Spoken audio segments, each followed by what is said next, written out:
Mainpuri. Report Rohit Yadav, news VMH।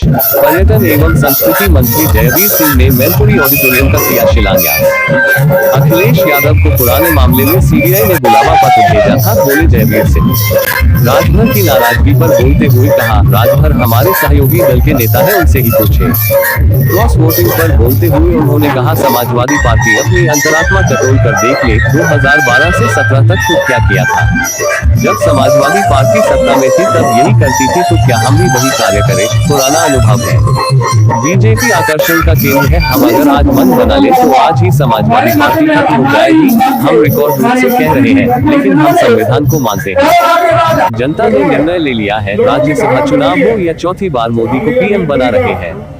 इस बार 400 पार के नारे के साथ 80 में 80 जीत रहे हैं, जिसमें मैनपुरी भी शामिल है। आप देख रहे हैं न्यूज़ VMH। ताज़ा खबरों के लिए साथ हमारे चैनल को लाइक, शेयर और सब्सक्राइब अवश्य करें।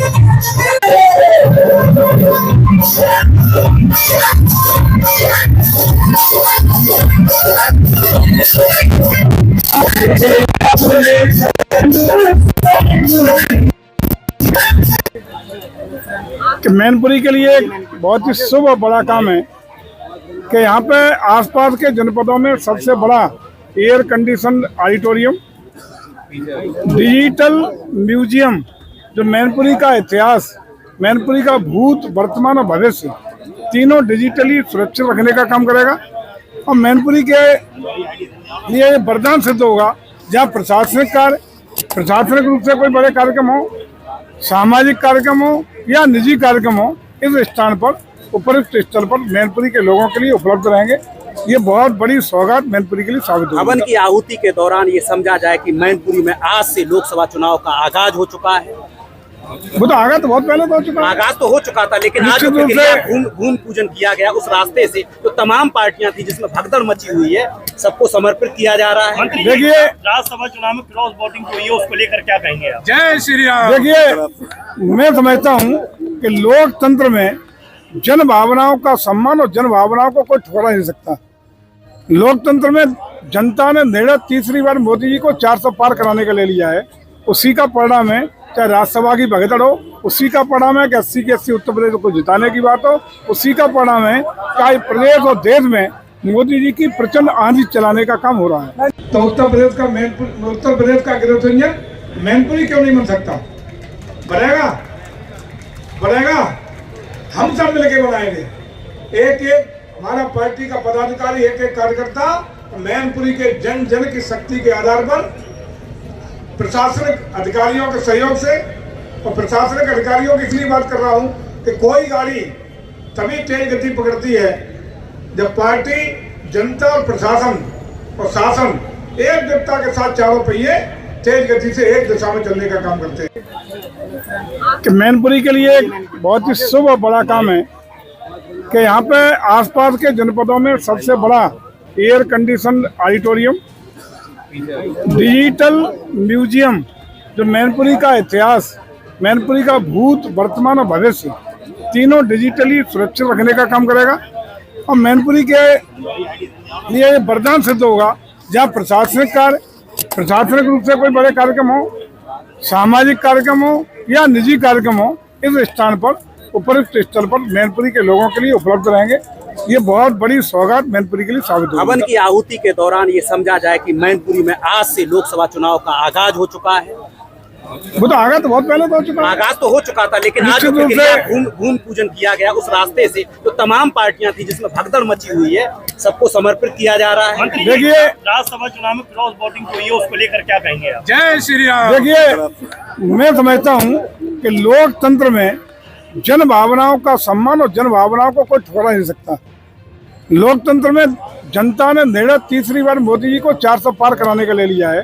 उसी का परिणाम है, चाहे राज्यसभा की भगदड़ हो, उसी का परिणाम है कि 80 के 80 उत्तर प्रदेश को जिताने की बात हो, उसी का परिणाम है कि प्रदेश और देश में मोदी जी की प्रचंड आंधी चलाने का काम हो रहा है। क्रॉस वोटिंग हुई, उसको लेकर समाजवादी पार्टी ने आरोप लगाया है कि लिफाफा दिया गया है, रसगुल्ला दिया गया। वो जरा अंतरात्मा टटोल के देख लें कि 12 से 17 के बीच में और उससे पहले जब सत्ता में रहे तब यही काम करते रहे, तो यही करते रहे कि आप पुराना अनुभव है उन्हें। मैं समझता हूँ कि आज भारतीय जनता पार्टी निश्चित रूप से आकर्षण का केंद्र है। लोग अपने आप चाहते हैं और तो लाइन लग के आज हम मन बना लें तो आज ही सभा खत्म हो जाएगी। मैं रिकॉर्ड बुक से कह रहा हूँ, लेकिन नैतिकता के आधार पर करते हैं हम लोग, सिद्धांतों की राजनीति करते हैं हम लोग। इस तरह के खरीद फरोख्त वालों कार्यों में विश्वास नहीं रखते हैं। और आज चूंकि जन दबाव में बड़े बड़े जनप्रतिनिधि दिख करके चाहते हैं कि भारतीय जनता पार्टी की किसी तरह हम लोगों को प्रवेश मिल जाए, लेकिन हम लोग वो काम नहीं कर रहे हैं। चर्चा चल रही है, अच्छी बात है। जो भी निर्णय आएगा नेतृत्व का सब स्वीकार करेंगे। कब तक लिस्ट आने की? केंद्रीय नेतृत्व में परसों मशवरा हुआ है, प्रदेश की भी पूरी टीम गई थी, राष्ट्रीय नेतृत्व बैठा है।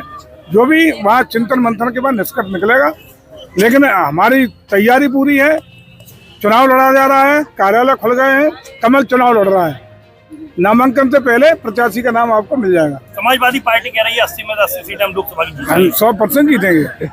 जब मैनपुरी पे हम लोग दम भर रहे हैं तो फिर बाकी तो 79 में बचा गया। नहीं, आप समझ नहीं पाए। समाजवादी पार्टी हम 80 की 80 सीटों पे हराएंगे। समाजवादी पार्टी का तो परिणाम 22 में भी मुख्यमंत्री बन गए थे वो, शायद चीफ सेक्रेटरी से लेके डीजीपी सब कुछ हो गया था। असर क्या हुआ, परिणाम क्या हुआ, और सबने देखा है। मैं समझता हूं कि अब किसी का कोई भविष्य उत्तर प्रदेश में नहीं है। भारतीय जनता पार्टी का कमल 80 की 80 पे खिलने वाला है।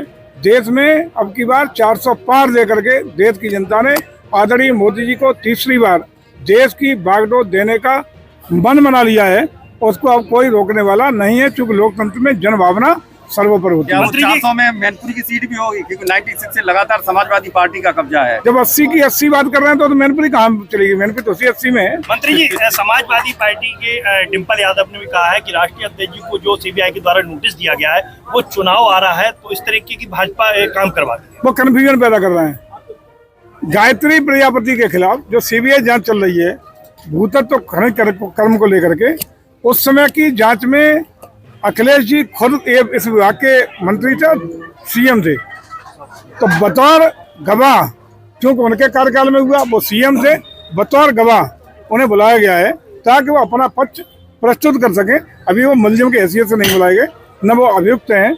उनको ये पूछना है कि उस कार्यकाल में जब आप इस विभाग के मंत्री थे तो उनके बारे में तथ्य प्रमाण और अन्य चीजें जो हैं उसके बारे में चर्चा करने के लिए सीबीआई ने उन्हें आमंत्रित किया है। ऐसा आरोप है कि डिम्पल यादव चुनाव आता है तभी आपको याद आता है सीबीआई के संपर्क। लगातार मैनपुरी में मीटिंग कर रही है, रहनी चाहिए।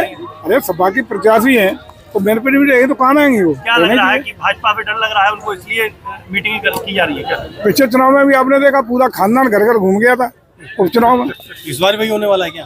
अरे निश्चित, लेकिन इस बार कहाँ जाएंगे पूरा खानदान? तब तो एक उपचुनाव था, अब पूरा खानदान भी तो चुनाव लड़ेगा। डिम्पल यादव ने कहा है जो मुकाबला करने लायक नेता है जैसे अखिलेश यादव, उनके खिलाफ बस सीधे संबल निकले मुकाबला बात अभी हो तो गई। सीबीआई का संबंध बतौर गवाह है। शुक्रिया। धन्यवाद में उतर रहे हैं क्या मैनपुरी में आप भी अपने कर रहे हैं? जो भी निर्णय पार्टी लेती है उन निर्णय में क्या कोई किसी को रोक सकता है क्या? पार्टी का जो भी निर्णय आएगा वो सबको स्वीकार वो होगा, उसमें कौन कहाँ क्या कर लेगा। अंतरात्मा की आवाज, लेकिन राजभर जी ने कैमरे के सामने बोला अंतरात्मा की आवाज क्या होती है? माल होता है एक वर्ग। क्या कहेंगे? देखिए, राजभर जी के बारे में सबको पता है, हमारे सम्मानित नेता हैं, लेकिन भाजपा के नहीं है, हमारे सहयोगी दल के नेता हैं। ये बात राजभर से ही पूछेंगे ज्यादा अच्छी रहेगी। राजभर जी हमारे सम्मानित है, लेकिन हमारे सहयोगी दल हैं, एनडीए के अभिन्न अंग हैं, लेकिन भारतीय जनता पार्टी के नेता नहीं है। लेकिन इस तरीके के बयान दे रहे हैं जो वो उनकी पार्टी के लोगों वो उनकी पार्टी के लोगों वो उनकी पार्टी के लोगों को पूछना चाहिए और राजभर जी से पूछना चाहिए। लेकिन ये न तो हमारे पार्टी के नेता हैं, हमारे सहयोगी दल हैं, सहयोगी दल की भूमिका में, इसलिए ये सवाल उनसे पूछना ज्यादा उचित होगा। मंत्री जी, वाली थी, किसी के नाम थी, टुकड़ों में थी, कहीं का कहीं था, जिस विभाग की थी कुछ हिस्सा वो विभाग ही देने को तैयार नहीं था। पूरी मेहनत की गई और माननीय मुख्यमंत्री जी की कृपा हुई कि ये जमीन, जिसमें पूरी टीम का सहयोग रहा, ये जमीन कैबिनेट के द्वारा उत्तर प्रदेश की कैबिनेट में ले जाना पड़ा और वहां से प्रस्ताव पारित होकर के कैबिनेट के द्वारा 37 बीघे जमीन इसको मिली है। 37 बीघे में आपका बनेगा, छोटी परिकल्पना नहीं है। जब बन के दिखाई पड़ेगा तो आपको लगेगा कि आगरा से बेहतरीन सुविधाएं, आगरा से बेहतरीन ऑडिटोरियम, आगरा से बेहतरीन डिजिटल म्यूजियम, जिसमें मैनपुरी का इतिहास और मैनपुरी का भविष्य दोनों संरक्षित रहेंगे, ऐसा म्यूजियम, निरीक्षण भवन, तमाम वो चीजें यहाँ दिखाई पड़ेंगी, तो मैनपुरी के लिए अजूबा सी दिखाई पड़ेंगी, लेकिन जिससे मैनपुरी की गरिमा एक विकसित नगर के रूप में आपको दिखाई पड़ेगी। इसके लिए मैनपुरी के सभी लोगों को, पूरे जनपद वासियों को बहुत बहुत बधाइयाँ, पुनः बहुत बहुत शुभकामनाएं।